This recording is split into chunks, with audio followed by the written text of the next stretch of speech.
the white head of the party, A.E. Bunting, went to Russia with a delegate, all white. Stalin took him to task.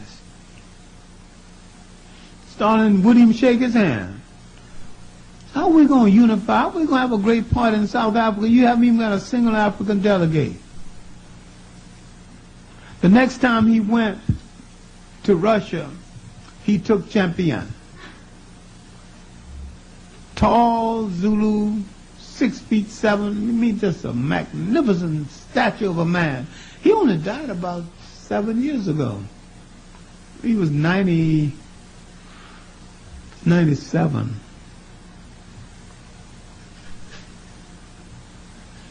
Another Zulu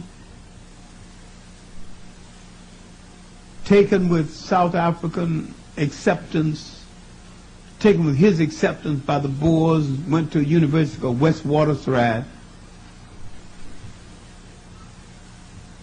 And because this was a British-run Boer university. You have to understand one thing about the Boers that I should have said earlier. They are Calvinists. And the Calvinist creed is that they are designated by God to look over all lesser breeds. And they don't feel guilty about what they're doing in South Africa because they assume that the African is of lesser breed. Now you would wonder, why would anybody belong to the Dutch Reformed Church? And yet you got blacks in the Dutch Reformed Church. You got blacks fighting to join the Mormon Church, and they say we don't have souls, we can't be priests, we can't be anything. Why do we have to belong to? Well, anyway, that's another lecture. Champion continued his course of nationalism.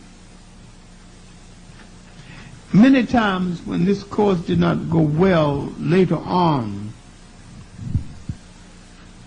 some Zulus became conservative, and some of them are conservative to this day. But the Zulus continued their fight on a different plane.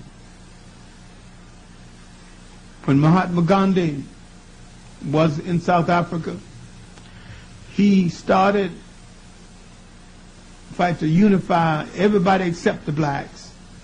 United Nations League, Natives League, United Colors League. If King understood Mahatma Gandhi, King would have never said he's a follower of Mahatma Gandhi. That's still another lecture. The Zulu War of 1906 was the last of the wars. This war, the war against the whites, had started with the Coast-Jones Sand people, later called Hottentots and Bushmen.